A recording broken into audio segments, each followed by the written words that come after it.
Good evening, everyone. So, Wyatt and I go back a long way, so the entire conversation will be unscripted, free flowing. All right, so Wyman, just tell us what does Dr. Anywhere do? So we are a very young company, right? Started in year 2017. In my previous life, I have been doing investments all along.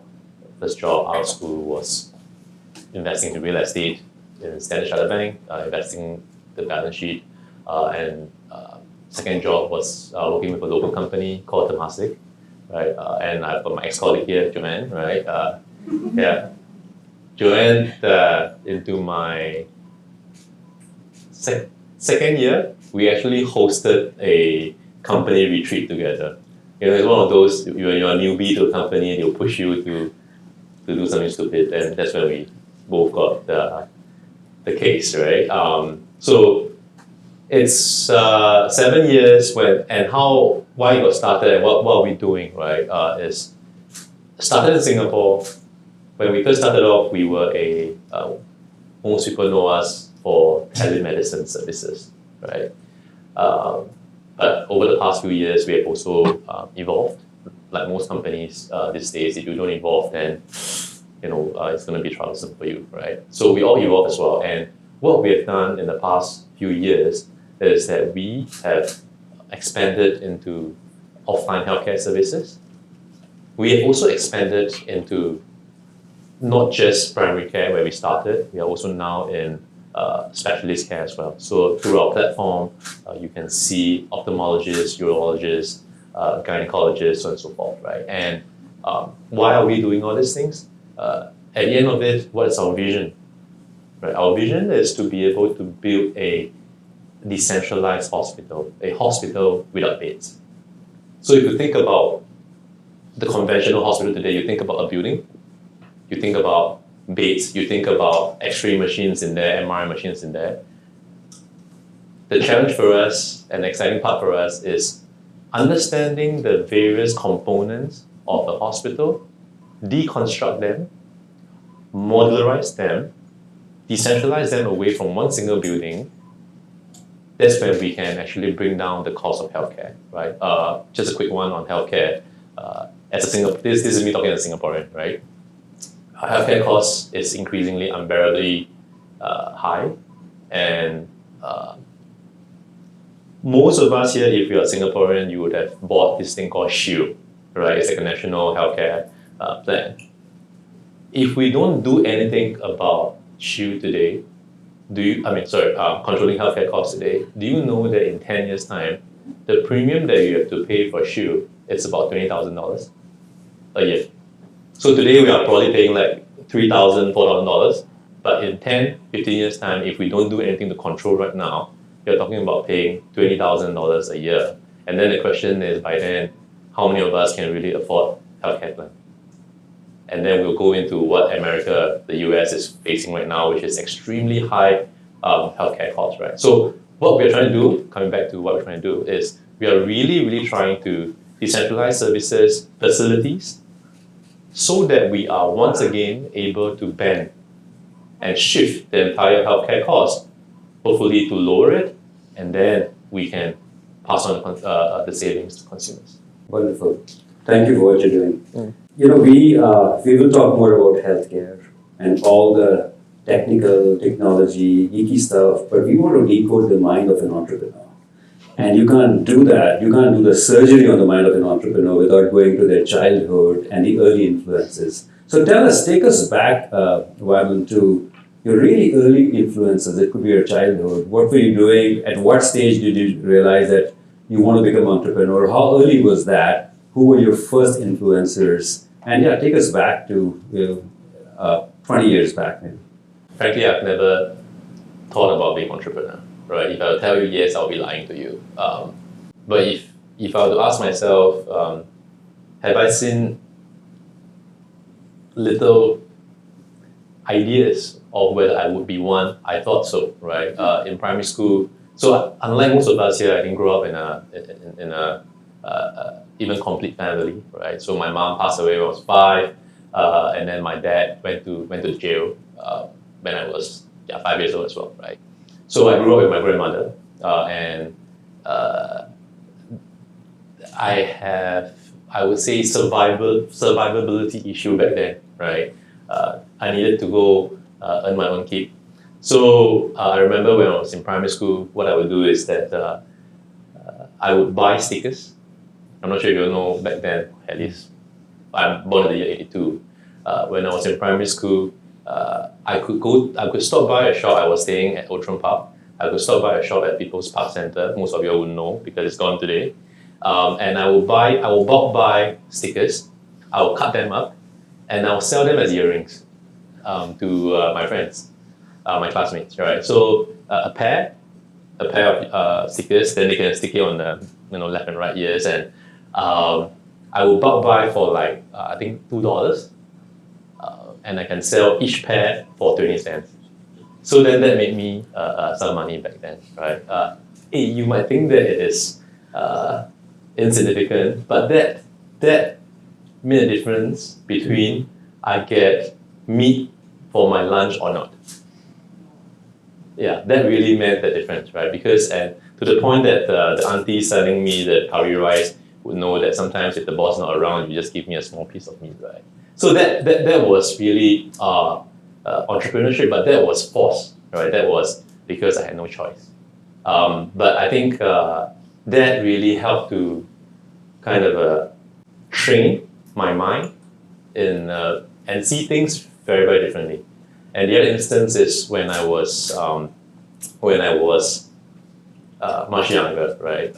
Obviously, you could hang out with people full spectrum of life, right? All walks of life, and it's always on my mind that this one particular incident was actually very, very.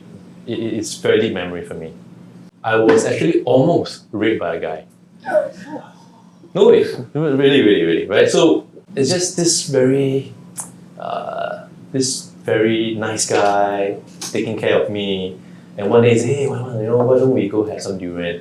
I love durian, cool, right? Mm-hmm. So we drove off to somewhere, and then suddenly he started touching my legs, right? And I was like, "What were you doing, right?" And I actually ran away, right? But why is it that I brought this particular example? It's because that taught me that in life, if you read the situation wrongly, that difference can be life or death for anybody. That's why it trained it becomes memory and becomes muscle memory for myself, right? That when I go into a room, when I start to talk to somebody, my very, very first thought is, what does this person want from me? How am I valuable to this person? And in business, entrepreneurship, these are all very, very valuable skills. Absolutely. And I think, as you grow a startup, one of the most important things I've heard is hiring, right? You need to be able to read people who believe in your mission and really want to be part of the company and what you stand for. Tell us about your journey, early stage journey with Dr. Anywhere, when it was very small, just you and a few other people, and you were trying to grow the company, right? What kind of people were you looking for? What was that X factor, that ingredient that you felt is the right combination of people who belong to Dr. Anywhere? Frankly, at the start, there was no hiring process. So, frankly, anyone who believes in our BS, we just come down. Walk in. That's the number one criteria, right? It's called walk-in customers. So, why? Why? Because our very first office was at Tai Seng. It's 300 square feet. Some of your rooms might be bigger than our whole office. The toilet looks extremely dodgy. Right? Frankly, when I left my job at Temasek to do this, every now and then I ask myself, what the hell am I doing? Right? When people walked in, what did we have to offer, frankly? Right? Talking about people who could have gotten a job at Google, will they join us?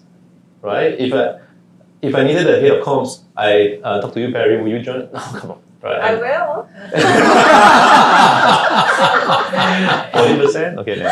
So the point is that who believed in us, and you can see there's some passion, and most importantly, generalists, right?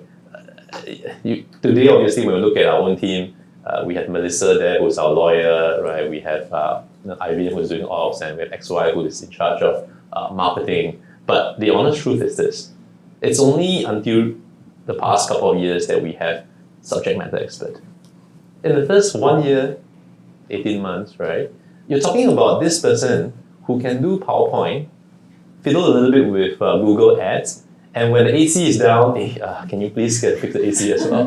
Right? So you're dealing, and most importantly, it's not about what you want. It's about whether the other person is willing to do this for you or not. Right? And ability to influence, ability to get help from people. I think these are all, that's why I asked the question. Yeah. It's not about the expected in the employee. Yeah. It's expected in me that I'm able to bring people on to get people to believe in our journey. So you built an amazing tech stack at Dr. Anywhere. I mean, it is dependent on cloud. I'd love to hear from you what are you doing around AI.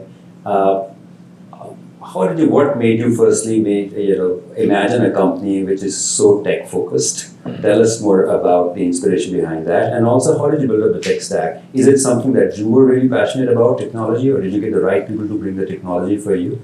First, give us an idea of the technologies, the tech stack you have, and then how you build it up.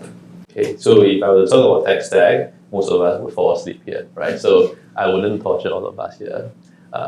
Dealing with engineers, also not my favorite event of the day, right? Because they are really boring people. Are you one? I'm not. So I'm a trained engineer, but I've never been an engineer in my life. You know what's the amazing thing that I love about engineer is that they are not like broken car salesmen like ourselves, right? You always try to sugarcoat, spin things in a different way. Engineer, when they tell you A, it's A. There's no other way around it. There's no B, there's no C, it's A, right? And that's when you get in the truest sense, what's really, really happening, right? And for that, I really enjoy working with them, right? Now, talking about our tech stack, I wouldn't say that we are. I wouldn't say that we are like extremely advanced. Why? Because healthcare, frankly, tech is extremely low bar. In healthcare, right? Some of us here who have been in healthcare, right? You know that healthcare is not something that you utilize high level of complexity in terms of technology. In fact, when you're too advanced, people don't trust it, people don't use it. In healthcare, tech is very much used in enabling, right? It's not the front and center of it. Why? Because when you're front and center of it, now, I saw this news, I think a few months ago. There's this company who partnered with NVIDIA. They went into doing Gen AI for virtual nurses. So these nurses are generated through Gen AI, and they're supposed to give you recommendation on treatments and so forth, right? The first thing that got to my mind was, oh man, lawsuits coming soon. Right? Why? Because when the Gen AI gives the wrong recommendation, then what? So who's going to be responsible? So am I going to sue the company, the engineer, the CTO, the doctors who train it, right? So who am I going after? And these are things that I think we haven't sorted out some of these ethical issues. We have not sorted out the infrastructure behind it as well. Like for example, for doctors, you need medical malpractice, insurance, and so forth. Are we ready for all these things? I don't think so, right? So I think we are still quite a long way from there. Again, things can move very quickly as well. I don't know, right? But today, where I see most of the tech being used is probably more useful in enabling nurses, enabling doctors, again, shifting down the cost curve. Instead of having one nurse to deal with 4 patients, can we have one nurse to deal with 20 patients, right? Increasing efficiency, enabling productivity. That's where I think it will be the most use case for it, and that's something that we are trying very, very hard to work on. But for us, again, like I mentioned earlier on, the problem statement for us is a bit bigger, right? It's not just about the services; it's also about the real estate. How do we bring people away from centralized location? Why? Why is it important, by the way, right? Because if you think about any cities, what the most valuable piece of real estate are those that has been zoned for healthcare. So a piece of land that is zoned for hospital building, typically the value goes up like crazy, right? Just in Singapore, for example, right? I'm not sure most of you would know, but do you know that a Mount Elizabeth Hospital, Orchard, or even Novena, for example, right? One clinic, the per square foot trading of the real estate there, and you're not talking about freehold, okay? You're talking about like 99 years, okay? It's about $13,000 per square foot. So if you think about it, a 2,000 square feet clinic space there, it's equivalent to a good class bungalow in Singapore somewhere. Why? Because the value of that healthcare zone land is very, very high. And that's why we have to break out of this. We have to bring people away from hospitals so that we can now lower the cost. Come on, you think that a doctor who's going to be renting that $26 million clinic is going to charge you anything less? No, it's not. At the end of it, consumers are the one paying for it. Yeah. And hence, but to be able to decentralize, you need a lot of technology as a backbone to make sure that the experience is still congruent, the experience is still good. I promise this will be my last tech question, but I'll ask one question. Because you brought up AI, and no conference is complete or interview is complete without asking a question on AI these days. So, when last year when ChatGPT was launched, a particular company's share price dropped by 60%. That company was called Check. And what Check does is helps kids do online homework. That's their business model. And when ChatGPT got launched, the share price just came down, and it's never really fully recovered. And with every new version of ChatGPT, some company or the other discovers that, wow, my business model is being threatened. Apple launched Apple Intelligence recently, and a lot of businesses came under threat, right? Do you worry about the impact of AI, and how does it impact your business? Do you have a separate team thinking about AI? How do you think about all of this? My left brain thinks about AI, my right brain thinks about business. No, everyone should be afraid of AI. AI is still in its infancy stage right now. AI is still very young, but the problem with this thing called AI is that this kid, this baby is very, very smart. And this baby can learn things at a tremendous speed that it can grow up very, very quickly. So it's not about the current state of where we are in Gen AI. It's about how fast it can grow that eventually it can replace all our jobs, right? Like I think Elon Musk mentioned that, right? He said that in a few years' time, most of us will be out of job, and we are working really because we want to pass time, right? Not because we're earning money, right? And I think there's a certain truth to it. I would add that for a particular sector, it will take a bit longer to disrupt. One of it is healthcare.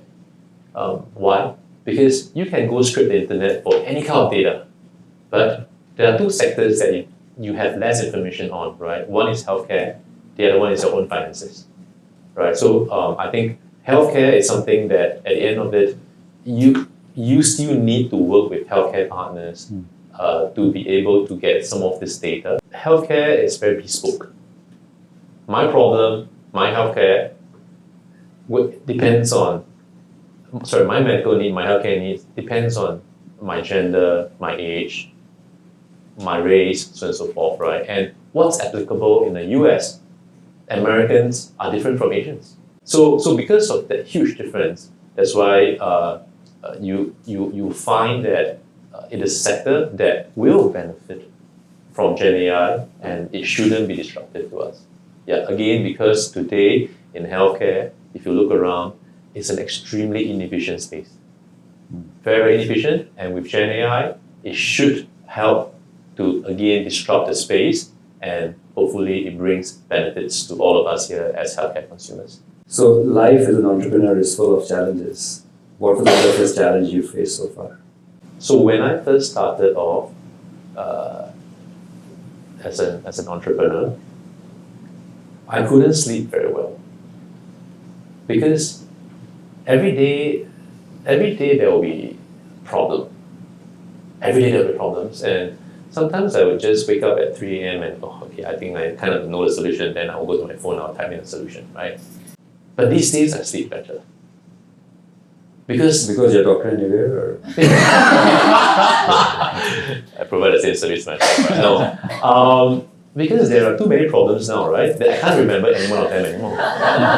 So I just go to bed like, okay, forget about everything, right? Just sleep, right? Because back then things were still quite singular, right? Things were still in the small numbers. But these days, every day is fire drill for me. No, really, I'm not joking. I think there are some entrepreneurs here. You know that, right? The life as entrepreneur, it's always better looking from outside in. When you're entrepreneur, you thought when you're working, you thought that you're shackle free from 8 to 5 job, right? But little do you know that you traded into a 24/7 job. Every day you are thinking about problems, issues, how do you solve it, and some of them can be solved easily. Some of them you're frustrated because only after I become entrepreneur that I realized that human beings are the least dependable people. Really. When it comes to money, when it comes to benefits, people can go really low in life. People can abandon their moral compass. People can become the most, from that bro that you thought you had, people can become another person because of this thing called benefits or money. And these are problems that you cannot solve through your own understanding of the textbook that we studied from school, right? These are all lifelong lessons that you have to understand, you remember, and then you apply again. you know, you say that you have lots of challenges, lots of problems, 24/7. But I know for a fact that you do a great job of just maintaining some kind of a work-life balance. And I know this because a few months back, I was in a previous company and we were doing this big startup reality show called The Big Spark, and Wai Mun's name came up. And I thought, no, he's too busy. I mean, he's running a company. How can he be the judge for 8 episodes, right? Because 8 episodes, and then you have to do a lot of shooting before that. It requires a lot of time commitment. And the first thing on my mind was, and Wai Mun, you'd just been awarded the Entrepreneur of the Year award at that time when we were talking to you. And I was like, no, I don't think we'll get Wai Mun's time. But he managed to carve out time, get the Entrepreneur of the Year award, and of course do some amazing things. So tell us, what's the secret? How do you manage your time, work-life balance? You're a busy guy. I know you're very hands-on. And yet here you are talking to us. You were at the Big Spark reality show. You were on our cover. How do you manage all of this? The Big Spark is work for me. Oh, okay. Yeah, it's really work for me. You might not know, but the condition that I would join the Big Spark is that I have to wear Doctor Anywhere t-shirt every episode. Yes. That's the only condition. If not, I said that I can't do it because it's taking time away from my company, right? And it's not fair to my own company. So the only way is I'm willing to do it because I can do some PR advertising for my own company. Yeah, so that Which we should have charged you for that. We didn't, right? No, but eventually you guys forced me to wear a blazer, and it becomes CTO wear.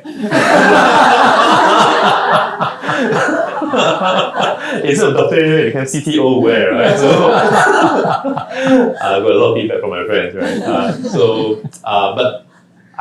But one thing though, I would say that we all have different priorities in life. When we were all younger, we enjoyed drinking every night, partying, right? But when you start to be more sensible, right? You realize that some of the things are actually probably more important, and you start to place more emphasis on. The other thing that I do quite a fair bit as well is I I use exercise as a form to distress, right? So I go for jogs on weekends, every day if I can. I would do some body weights as well, right? And it does help to really max out my body and so that I can sleep at night.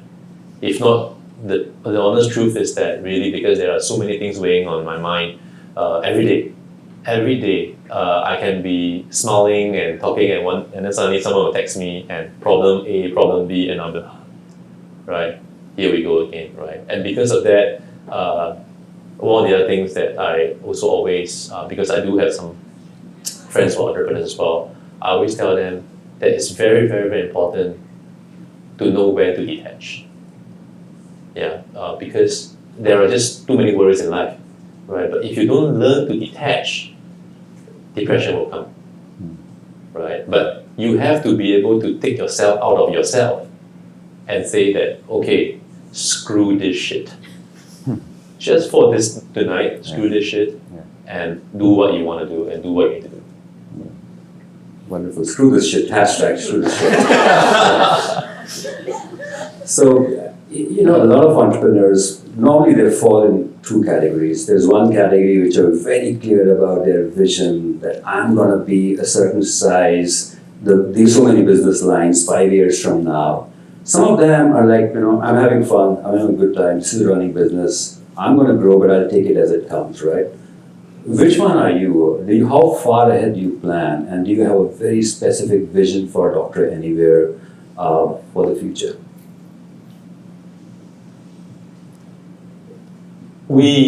I don't think that far, right? One of the things that I learned about is you can have a vision at the end of it. You can think about what you want to do at a point in time. But the honest truth is that the world is not just about you.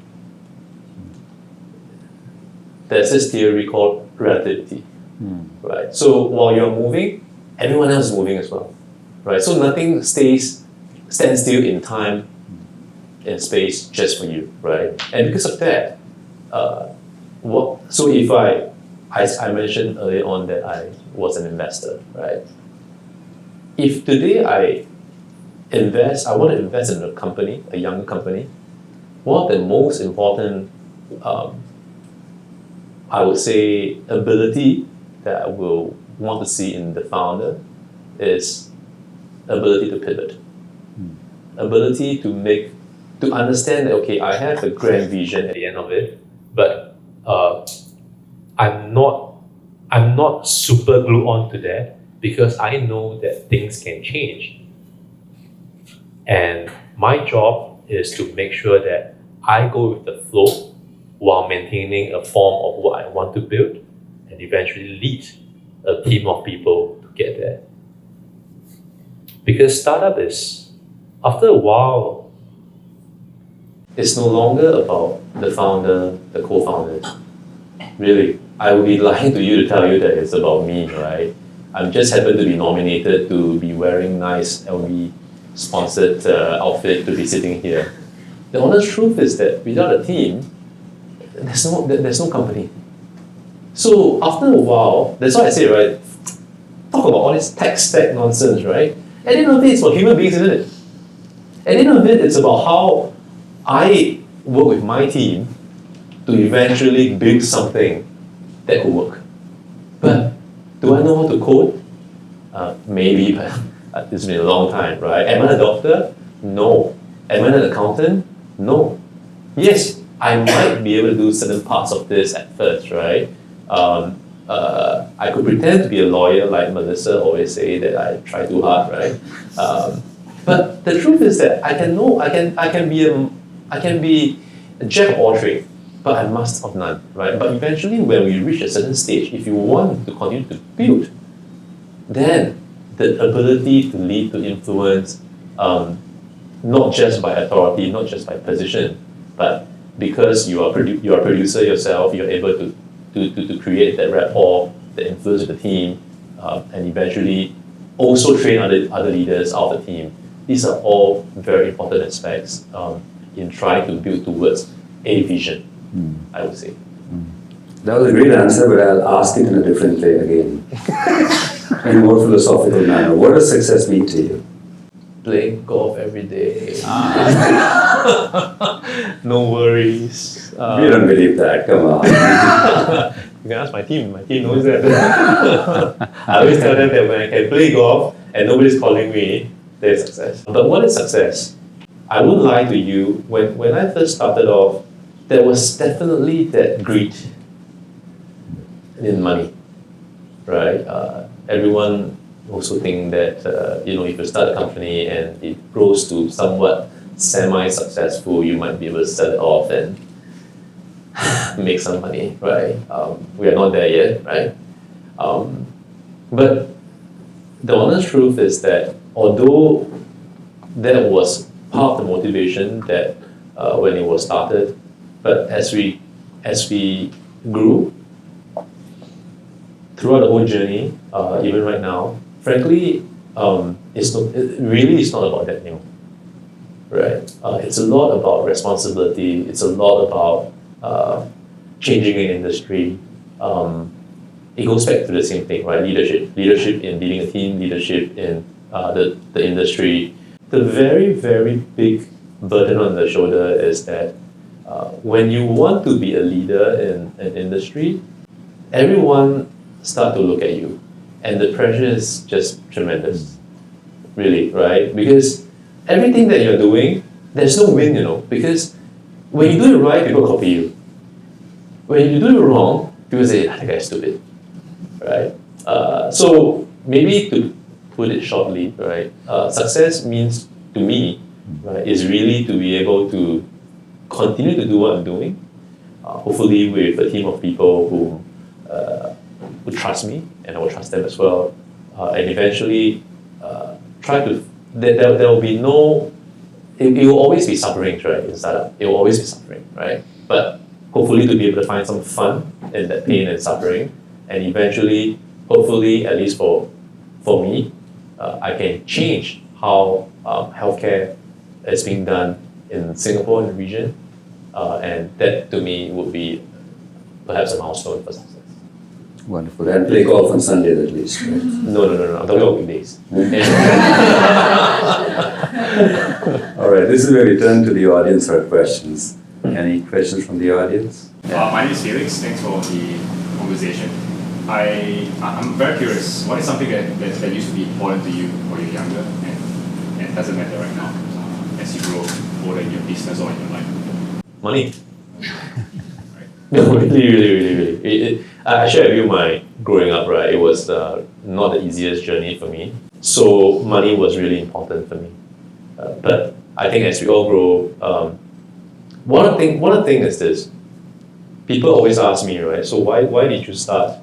Why did you decide to leave a very, very comfortable job to do what you are doing? The honest answer is that the very moment I decided was based on that I want to leave my job was based on data, right? What's the data? I just look at my credit card bills and I look at what I'm spending on. I look at my bank balance. Frankly, my transaction has not changed that much. The only thing that increased in my monthly cash burn is probably the mortgage that I bought because I bought a house. But to me, that's also an investment, a savings as well, right? I still go to my favorite noodle shop, mee pok shop in Jalan Tua Kong, right? I still have nasi lemak, I still have chicken rice. Maybe every now and then I go to Meta, right? Joanne owns Meta, by the way, so if you want some booking, book for her. Right? Meta is a 2-star Michelin restaurant right now. Thanks for the cheers. So reservation, yes. No, but really, right? I realized that my lifestyle didn't change, and that's when I realized that when you have a higher earning power, at the same time you are very grounded, you maintain your lifestyle. That's when the value that you see in money will start to diminish. right? That's something that it doesn't matter to me anymore, right? But these days, really, right? Not to say it doesn't matter anymore, right? It still matters, but it's no longer as precious as before because I don't drive like Ferrari or whatever, right? A very modest car. But today it's more about how do we work on things, how do we take things to the next level to set a role model for someone else. How and where do you see Doctor Anywhere in terms of the social fabric of Singapore?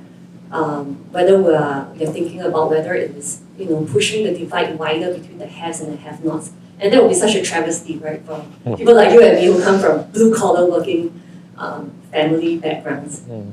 I never really thought about things that way because I always thought that we're offering affordable healthcare and everyone can use us. Although I would say that the have and have-nots, it was bothering me a little bit, not just from a business standpoint, but also from a social point of view, right? Is that with technology, there will always be people who get better off, and there are always people who will be left behind. The question here is that doing what we are doing, are we leaving anyone behind, right?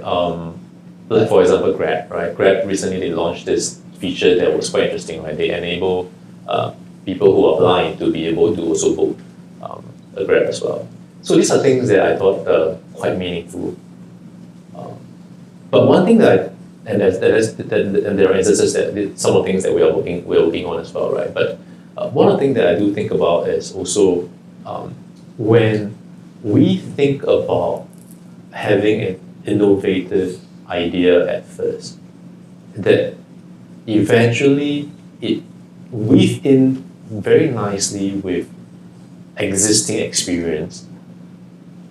That's when I think we have been successful in lifting the boats, all the boats, right? Example, right? When we first started our DA, this thing called telemedicine, it was a very strange concept for most people. To see a doctor over a video call and then you trust the doctor to give you the right advice, you get medication for you, you trust the advice to consume those poisons, right? But today, you tell anybody about telemedicine, it's no longer innovative. It is somewhat mainstream already, right? And today, as a practicing doctor, if you do not use telemedicine as a form of interacting with your own patients, you're kind of dinosaurs. If today, as an insurer, you don't provide I recognize telemedicine as one way for your users to seek healthcare, then you're a dinosaur, right? So for me, at least from the point of view, I hope I answered your question, Joy, right? That I think we, in that way, we have been able to move everyone together. And one of the data that we've seen also is that we have got more older people using us as well, right? When we first started off, obviously everyone used it as an MC platform, right? I won't lie about it, it's true, okay? Do you know that YouTube started as a porn sharing website, by the way, right? We are not there, right?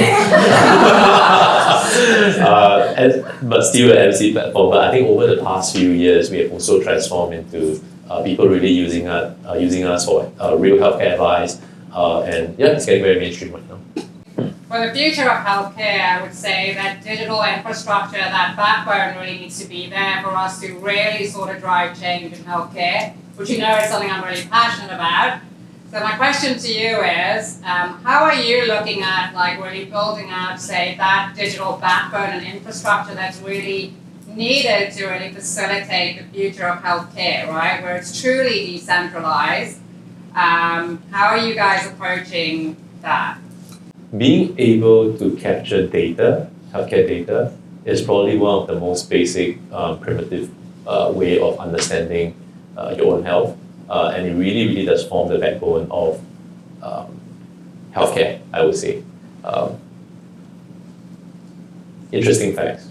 Do you know that if you go to Mount Elizabeth Novena to see a doctor there, and if you go to Mount Elizabeth Orchard, although they're the same company, Do you know that they don't know that you have visited their hospital?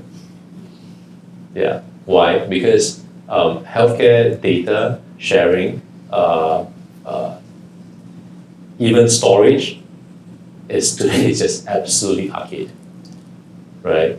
And that's why to be able to get to what I mentioned about our vision at DA, to get to decentralized form, we need to be able to tackle healthcare data uniformity, right? To be able to put them in the right structure, to be able to, and not just right structure for this year. Okay, so the other thing is this, right? I'm sure most of us here have done our own health screening. Do you know that actually just by doing singular year of health screening, it means very little? What you actually need is actually longitudinal data. So the trend is very important for any physician to be able to give you the right advice, right? And yeah, so these are things that I think are very, very important part of building the whole infrastructure to be able to get the whole decentralized healthcare going, right? Sorry, I think I'm going into a bit more technicality here, right? So hope I don't bore most of you here. You talked about benefits of using AI for medical staff, productivity, efficiency. On the other hand, you talked about ethical and legal challenges around using AI for diagnosis recommendations. How are you thinking about where to draw the line today between where you can use AI versus where you have to use human beings, and how, if any, is that changing over time for you? So when in doubt, always use a human being. I might say in jest, but in healthcare it is true, right? Because we always say this, right? One mistake is a mistake too many. Because when you recommend a wrong medication to somebody and then somebody consumes it, it can be a moment of life or death. Gen AI is always used to make the experience better, lower the cost, more efficient, more productivity, right? We are still trialing a few products out there, right? One of the things that is very interesting for us is this, right? If we do have AI to act as a medical secretary, the moment I see the patient as a doctor, the first question I ask is, hey Perry, how's your back doing? Right? It can be anyone on our platform, any doctor on our platform. But because today we are so good at presenting those data to our own physician, the own doctor, and straight away it can be any doctor, young, old, junior or not, doesn't matter. But the moment my doctor go into a consult with Perry, because the AI flagged out and say Perry has a constant back issue. My very first question is, Perry, how's your back, right? Like, you know. Let me straighten my back. that absolutely, totally elevate the whole experience altogether, right? And being very efficient in just going to what is the problem here, very efficiently reducing medical errors, right? And imagine that kind of journey for both the doctors and the patient. These are things that I think it will be very beneficial from an AI point of view, right? Again, going into that, there are many other platforms in the past that try to tackle healthcare and using AI to try to replace doctors. I would say most of them are not around anymore. Yeah, and rightfully so, right? Because we are not ready for that yet. Can you imagine you yourself, right? You chat with this bot that you know that it's a bot, and the bot tells you to take some medication. Would you really trust it? At least for me, I wouldn't. Yeah, but the problem here is that again, going to be very technical here, right? And let me tell you what's going to happen when we truly take a step at this, trying to replace doctors with AI, for example, right? There will be so many cover your ass features in there. I'll ask you a questionnaire for 1 hour, and I tell you that, oh, you might have cancer, right? Or I'll give you an answer that is a very CYA cover your ass kind of answer that I'll cover. Why? Because if I'm a user today, and indeed I have cancer, and you didn't tell me that I have cancer, what's going to happen? I go see a doctor, and the doctor says, oh, sorry, right, you actually have cancer. But if you had come here 1 month earlier, we could have saved you. What's going to happen?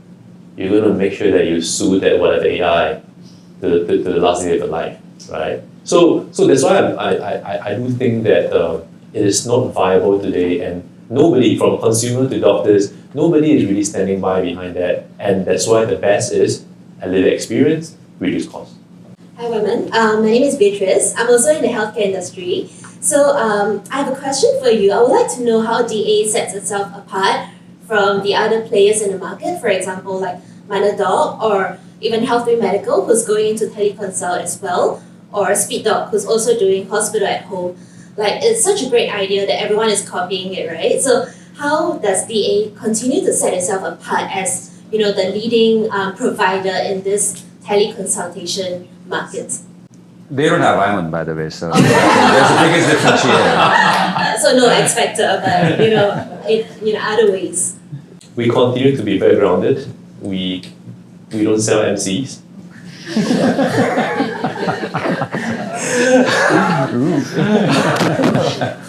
Yeah, I'm not sure I can do free advertising for some of these platforms, right? If you want a 100% chance of getting MC, go to this platform called Manadoc. Right, straight away the doctor come inside. When they appear on the screen, they will say, how many days do you want? Right, then there will be negotiation on how many days, and then the doctor will tell you if you want more than 2 days, you have to come back again, I have to charge you again, right? And then I might have said it in jest, but I really truly mean it, right? Why is it important for us to stay grounded as a form of differentiation? Is that some of these things are not long lasting. There are proper ways to do business and especially in healthcare, it takes a very, very long time to build a good healthcare company. It takes a freaking long time. Why? We are not like TikTok, Instagram, where your growth is like exponential the next day when it's viral, right? There's no viral in here. Because healthcare is just a very reactive sector. In the past 1 hour that we've been talking here, how many of us here have been thinking about your own health? Almost zero, right? But when something started to happen to your own health, that from the bottom of priority, it became number one. It became number one because, be it you're having a flu or whatnot, right? You start to try to solve that problem, no matter what, right? Very reactive. Nobody's going to use it every day like a Grab app, so on and so forth, right? Because of that, our stand is that we want to make sure that we continue to be grounded. We have a very good tech stack, scalable tech stack. We just want to make sure that tech we don't use it in the evil way to do something that is against what it should be used for. Because when you're known to be an MC dispenser, you'll forever be known for that in healthcare, right? And we have grown out of it. Right? We were in the past because of how user used us, right? But we have always maintained that. Now, second point is also kind of related to it, right? Is that as a company, the culture, the belief, the vision will be all gone if we turn into competing with some of these platforms who are doing things that's not exactly most healthcare.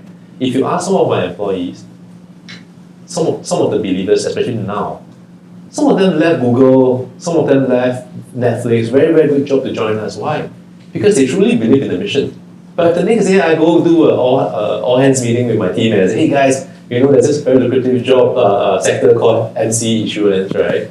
I will tell you that I've got no more talent left, right? So all these things are kind of interconnected in a way.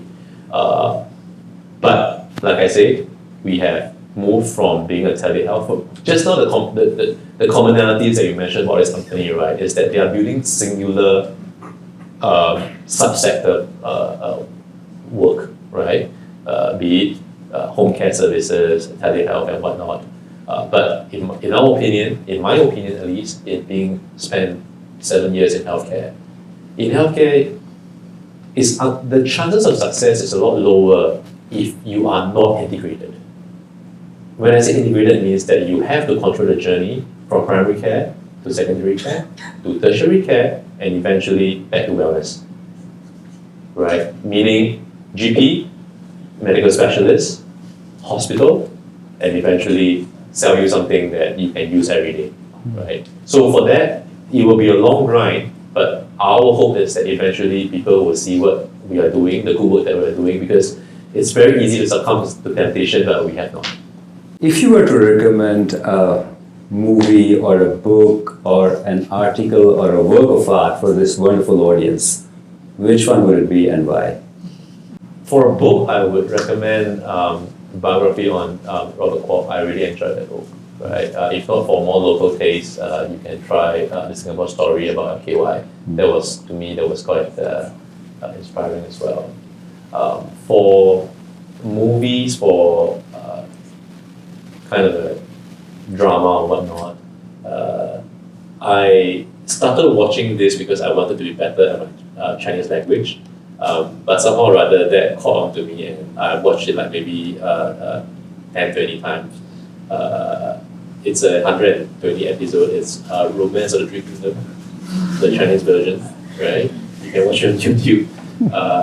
I really, the level of Chinese in there is just insane.